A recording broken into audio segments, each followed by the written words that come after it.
ನಮಸ್ತೆ ಎಲ್ಲರಿಗೂ, welcome to my channel. ಇವತ್ತು ಒಂದು ಹೆಲ್ದಿ ಬ್ರೇಕ್ಫಾಸ್ಟ್ ರೆಸಿಪಿ ತೊಗೊಂಬಂದಿದ್ದೀನಿ. ಅಥೆಂಟಿಕ್ ಸ್ಟೈಲ್ ಖಾರ ಪೊಂಗಲ್ ಹೇಗೆ ಮಾಡೋದು ಅಂತ ನೋಡೋಣ ಬನ್ನಿ. ಮೊದಲಿಗೆ ಅಕ್ಕಿ, ಹೆಸರುಬೇಳೆ ಎರಡು ಸೇರಿ 1 ಲೋಟ ತೊಗೊಂಡಿದ್ದೀನಿ. ಚೆನ್ನಾಗಿ ತೊಳೆದು ಅದನ್ನು ಕುಕ್ಕರ್ಗೆ ಹಾಕಿ ಉಪ್ಪು ಮತ್ತು 2 ಲೋಟ ನೀರು ಹಾಕಿ 3 ವಿಜಿಲ್ ಹೊಡೆಸ್ಕೊಂಡಿದ್ದೀನಿ.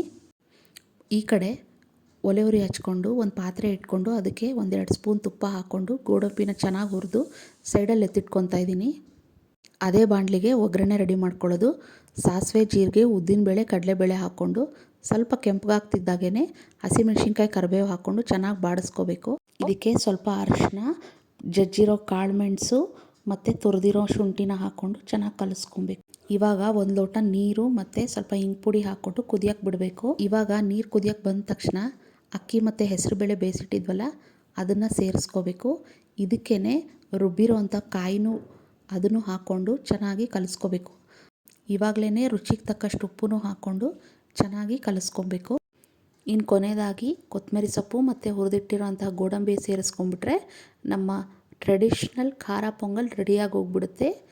ಈ ರೆಸಿಪಿ ನಿಮ್ಗೆ ಇಷ್ಟ ಆಗಿದ್ದರೆ ಲೈಕ್ ಮಾಡೋದನ್ನ ಮರಿಬೇಡಿ. ನೀವು ಖಂಡಿತ ಟ್ರೈ ಮಾಡಿ, ತುಂಬ ಚೆನ್ನಾಗಿ ಬರುತ್ತೆ. ಸಬ್ಸ್ಕ್ರೈಬ್ ಮಾಡಿ, ಫಾಲೋ ಮಾಡಿ. ಬಾಯ್.